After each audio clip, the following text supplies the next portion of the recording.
Here I come. Oh. Here I come.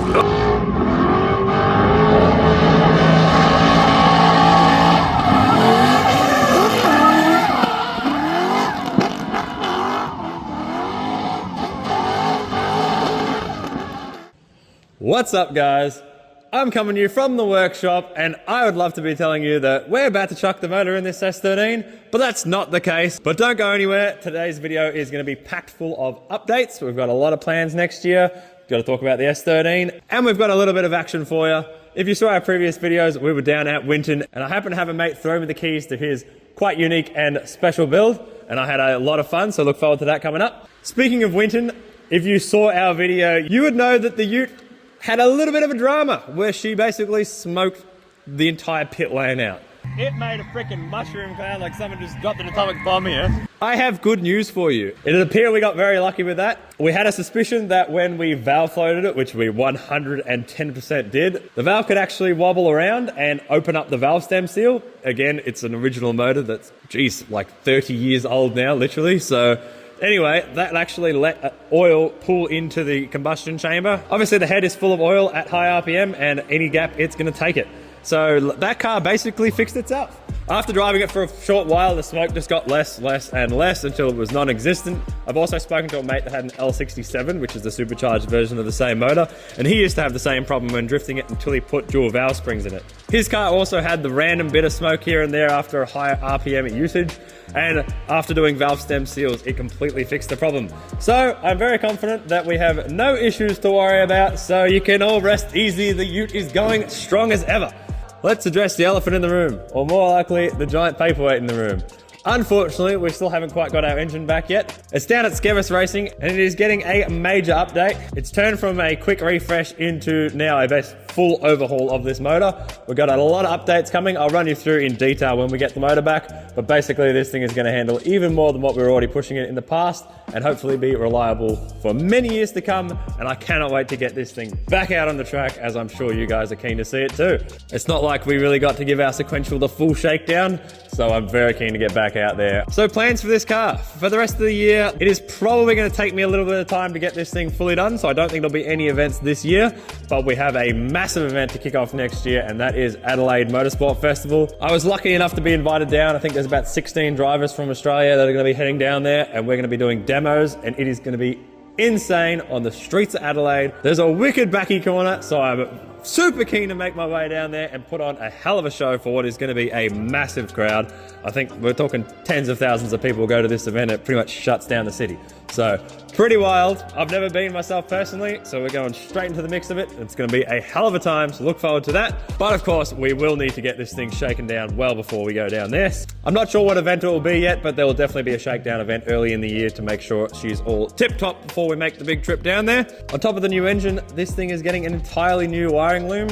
Robert Iron Performance is going to be the one doing that. It's a full custom loom. If you weren't aware why we blew this motor up, the injector loom, basically, it was just worn out and tired. And under the vibrations on track, it was leaning out cylinder 2. So even though we went to that mammoth effort of rebuilding the engine in Tasmania, we blew it up again driving it on the Sunday. If you haven't seen that video, I highly suggest you do. It is not something I ever want to go through again, but it was a hell of a time down there, literally. Just go check out the video. But basically, like, we had to pull this motor apart and build it in the garage there in -4-degree temperatures. As much as you think it would have been miserable, which it might have been a little bit, it was really cool to experience that track and all the people down there. We definitely need some redemption. So whilst Tasmania may be on the cards next year, I'm not 100% sure. It was a pretty expensive trip down there. So even if we don't make it down next year, as much as I'll try my best, we'll definitely get back there at some point in the near future. When we start piecing the car back together, there'll be a full in-depth video, but there's a bunch more going on as well. We've got trans-tunnel modifications, interior updates.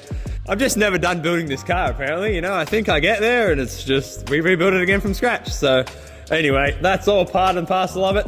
Now, next year, they haven't locked in any of the Drift Collective dates yet, and that's obviously the major series that we did this year. I will try my best to make that happen, but next year, I honestly want to focus on doing a lot of the bigger events. I'm actually going to try my best to do the World Time Attack event. Having gone this year with Mike Lake, that is a pretty damn awesome event to go to, even just spectating, and I really just want to drive that track. So we might be able to make that happen, but all these big events obviously come with big expenses, and it is going to be difficult to run a full championship, which is probably going to be 4 rounds potentially next year for Drift Collective, which are all interstate big trip adventures, as well as doing all these sorts of events. So we may end up for the first time in, I think, the S13's history pretty much, maybe other than the first year, not compete in a full season, whether it's a state series or a national event. But I think the payoff is going to be worth it. And it's about time to start doing some different events. I want to try and experience as many things as I can.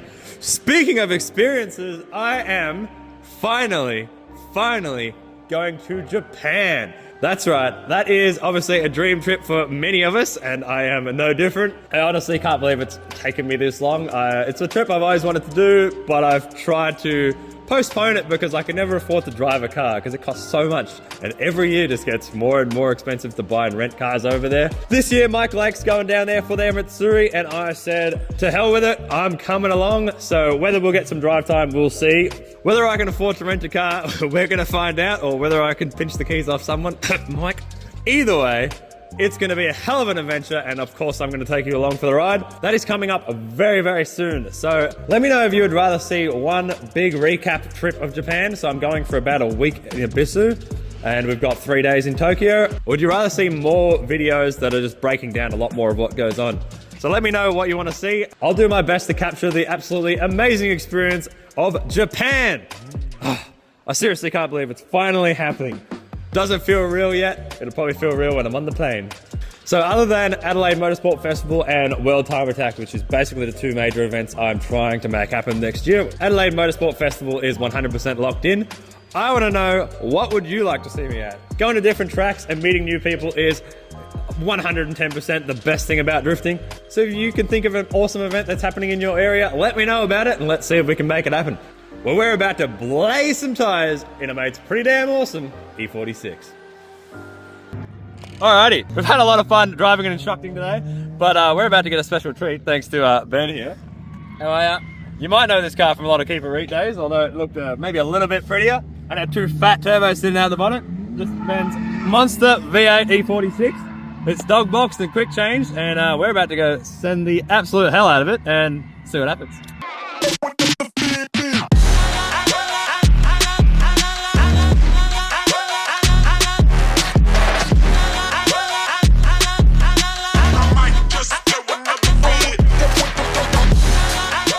Alright, so the main reason he's actually thrown me the keys is because he's been having some dramas with the way this car's been driving, and he wanted to get some tips on what he could do to improve the feel of the car. That's not to say we didn't have an absolute riot sending the hell out. You know yourself when you get back in your little SR. No, like, where's my talk? It ruined me. And BMW mechanical grip.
see. That is fucking wild.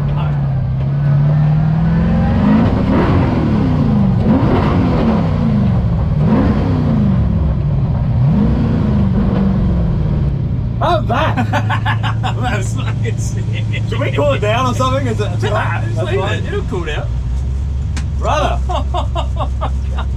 Yeah, well, you said let it eat now up here, but I Yeah, feel I'm like like, dude, just rev it, cunt. Like, don't be scared to rev it. that was sick. That was fucking bullshit. It'll be fine. It'll Yeah. cool down, and then you just let it go. Like, fuck, bro. It ain't no SR. You just let the dog eat. Dude, that's fucked. Oh, shit.